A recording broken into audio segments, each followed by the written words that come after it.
We're so glad to welcome in Will McCoy. He's the Assistant Director for Michigan High School Athletic Association, but he's also a Big Ten line judge. And we're going to talk about crunch time when it really matters. Because guess what, Robert? We're in the crunch time right now. We're coming to the end of this thing, so we're going to have to bring it, and we're going to have to make sure that we're laser focused here on ending our clinic, at the top level that we should. Thank you so much for joining us. I appreciate you taking the time out. I know you got a lot going on, so thank you very much. Oh man, thank you for the opportunity to be here. Kudos to MIBT, all the things you guys are doing, particularly at the high school space. So just excited to be a part of it. Oh, I really, really appreciate it. So you've worked, obviously, line judge, Big Ten, and other games moving up through the years. It's crunch time. Last 2 minutes of the half, really last 2 minutes of the game, where now everything's on the line. What are some tricks before we get into some plays? What are some tricks, tips that you can give our participants, our viewers of this clinic on how you handle those situations when you're starting to feel that the blood pressure go up a little bit, the pulse go up a little bit? What are some things that you do? Yeah, so I think the number one thing is to slow down. While the teams are going fast, the coaches are frantic, the officiating crew has to slow down and take your time. I think it was mentioned earlier, maybe even by you, that nobody's going to talk about the holding call that you missed in the first quarter if you screw up the last parts of the game. Game management, clock management, all those things are vital, so taking your time for that.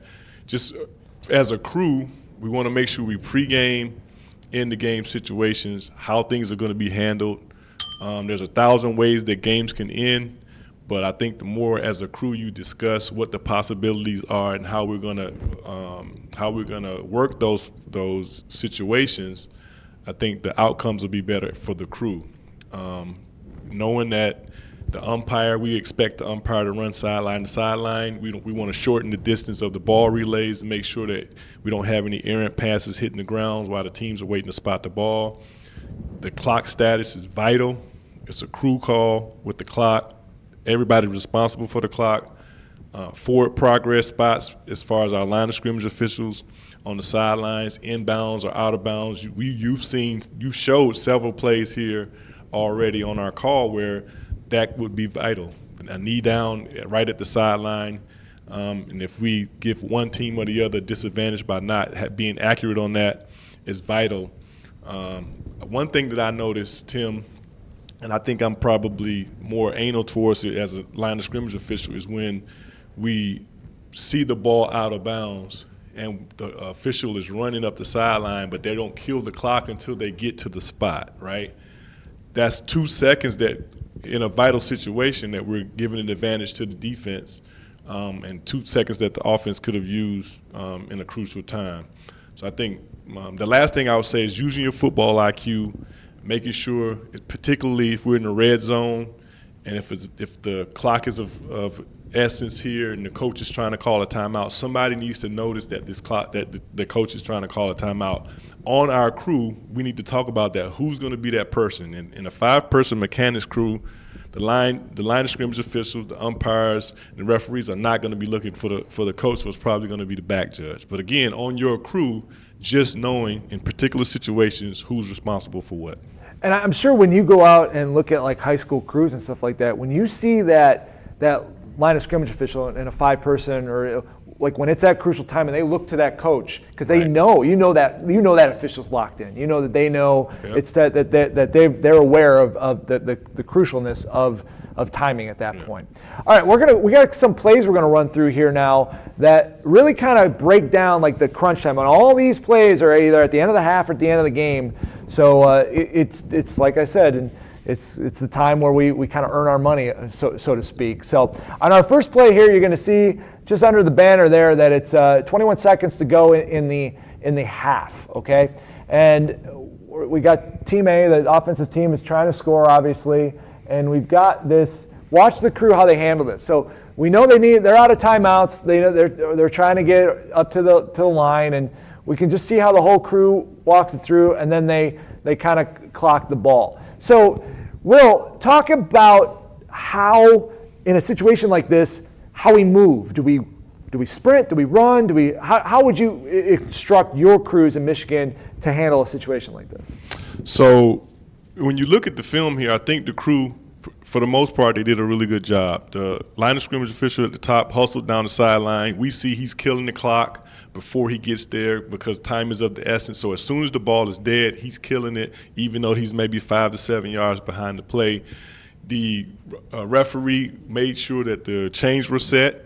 The only issue I think that I see here, Tim, with 2 issues is the ball was snapped and the back judge was not in position to work. So I think that's the referee's job to make sure that that ball is not snapped until all of our officials are in place to work. So how could we manage that differently? I think the umpire could be used, right, to move up behind the quarterback and let the quarterback know, don't snap the ball until you hear the whistle. They did that in this case, but the referee needs to make sure that he doesn't blow the ready for play until the back judge is in position to work. No, I think it's a really good point, and just how to, and I think in this regard, you're right. The crew moved excellent, but one of the things that we forget is we're in charge. We're in charge.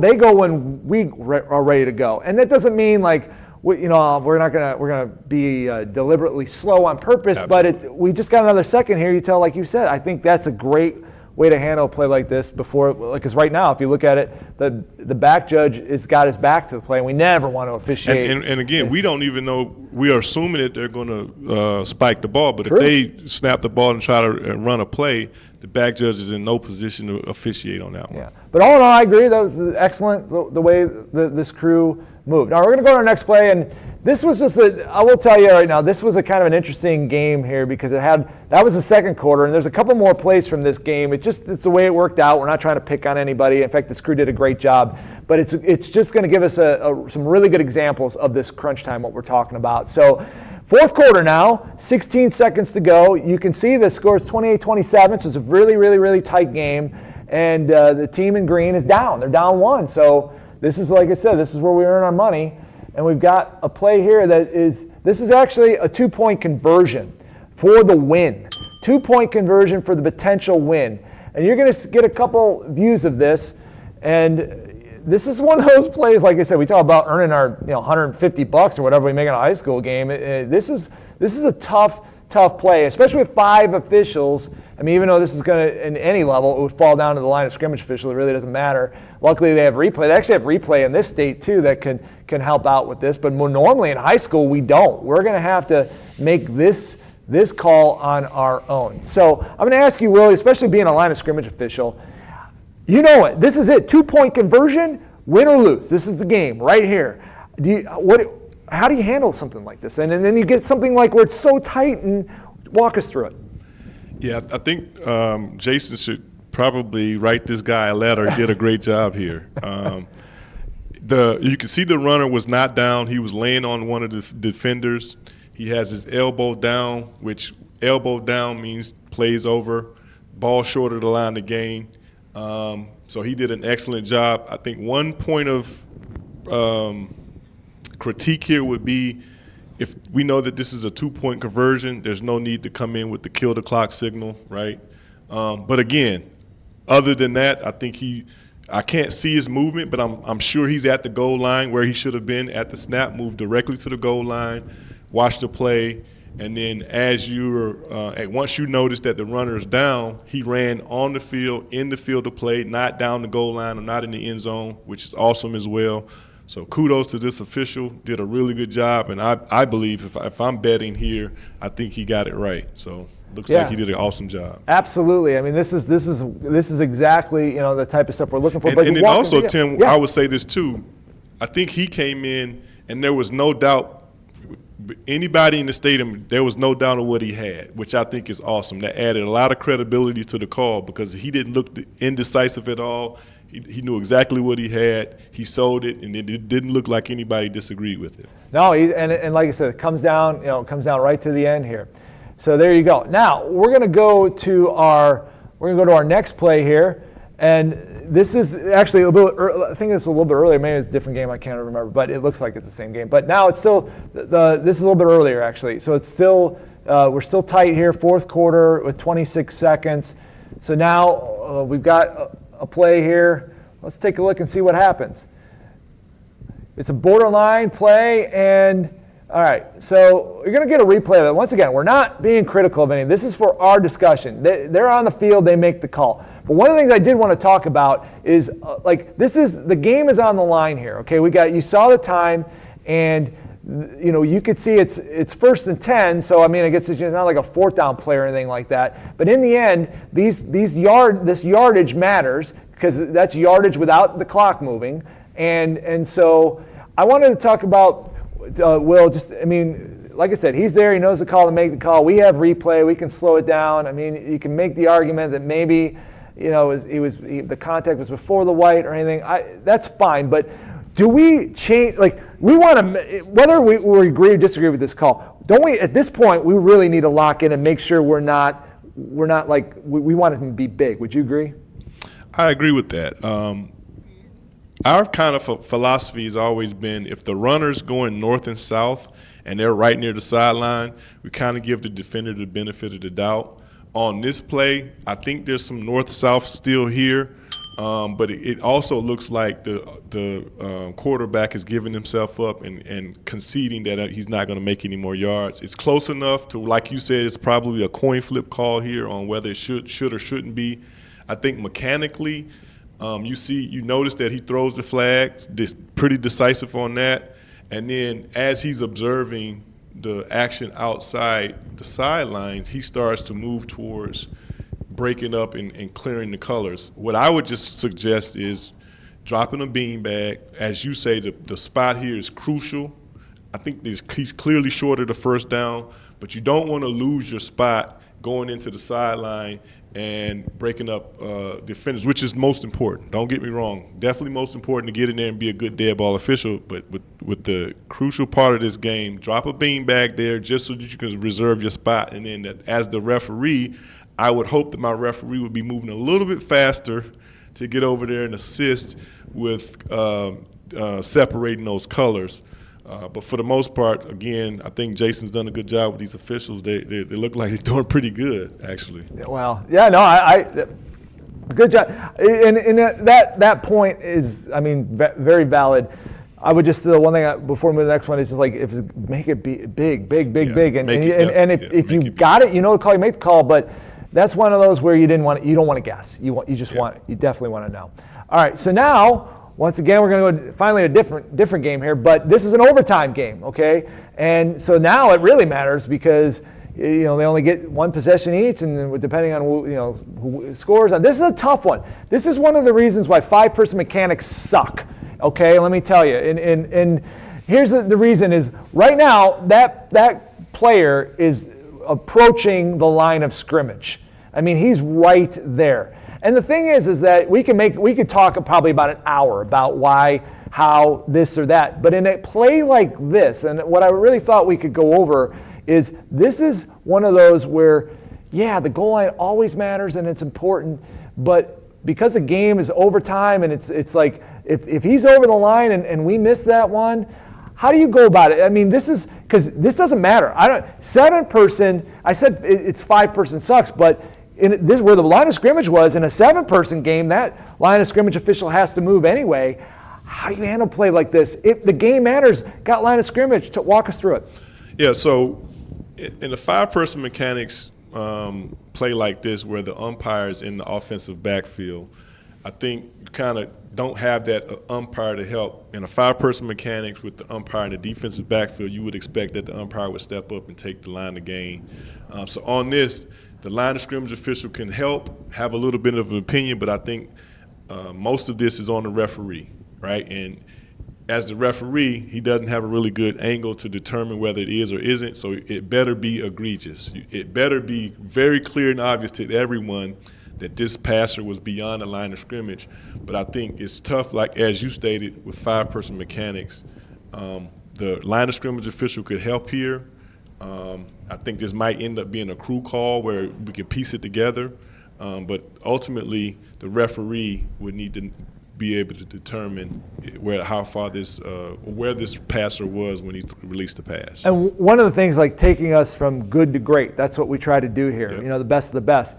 If that offside wing, who now doesn't have goal line at all, because it kind of sneaks back and help. That's where you see. If you saw somebody do that, then you go like, that person, you know, they're above, they're elite. They understand what's going on in that situation and help out with the coverage. Now, I'm not saying like you want to do that all the time, but you know, if you're on that other side, you're not involved. Ultimately, you want to get it right. Yeah, exactly. Regardless of where that piece of information comes from. If this is a crew call, as I stated, and if you have some information that you can help with the referee or the umpire or whomever's responsible, you need to bring that information in. Absolutely. All right, so we're going to go to our next play, and this is, like I said, this is all at the end of the half of the game, and you're just going to watch. You're going to see a flea flicker, and we're going to just kind of talk about like on a play like this. Now, this happens to be a crew 7, and we can walk through, like I said, the mechanics, but when this type of stuff is going on, I think sometimes as officials we can, you know, they're fire drill. It's like, what are we doing?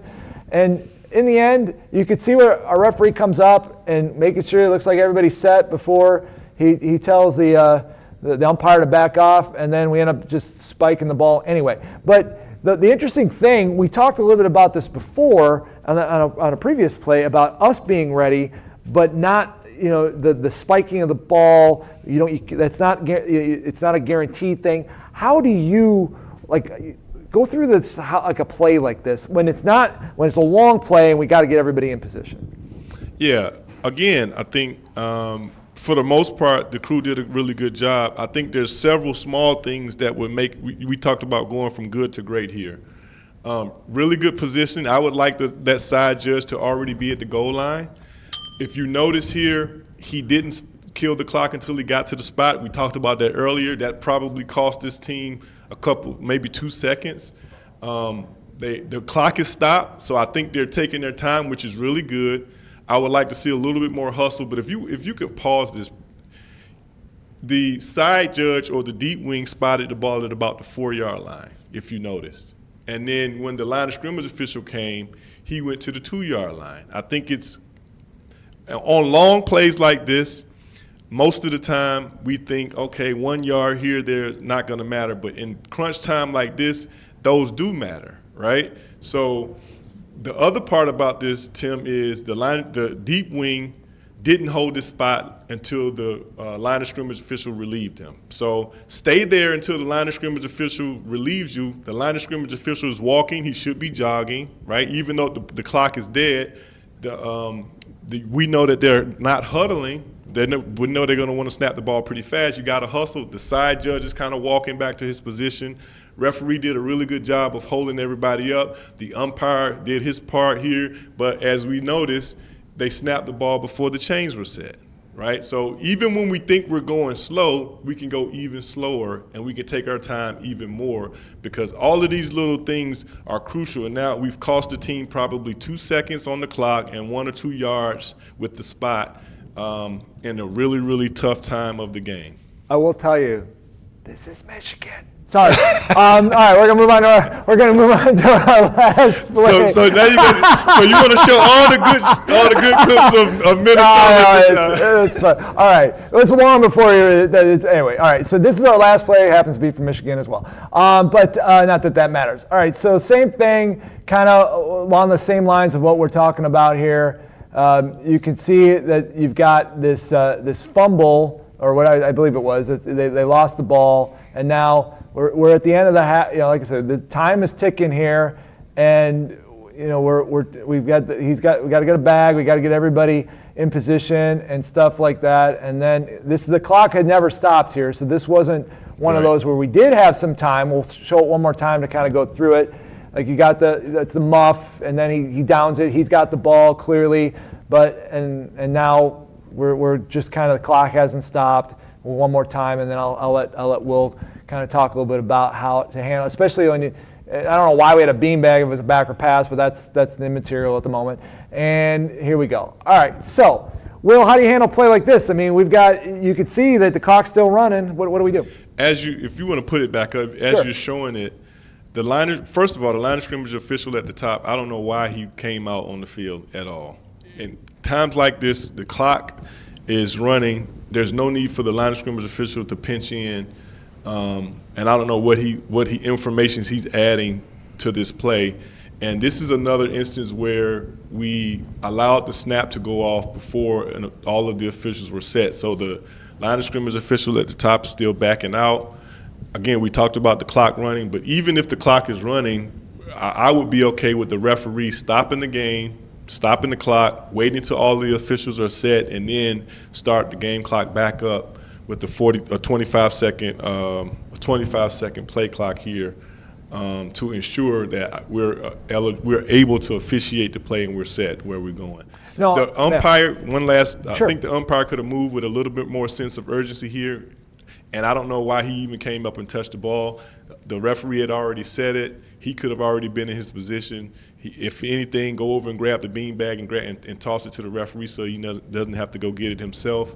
So I think there's a lot of learning tips here for this crew if they go back and watch this film to get a little bit better. That's a good point. Why, like, I didn't even really see that, and that's like, why touch the ball again? It was fine.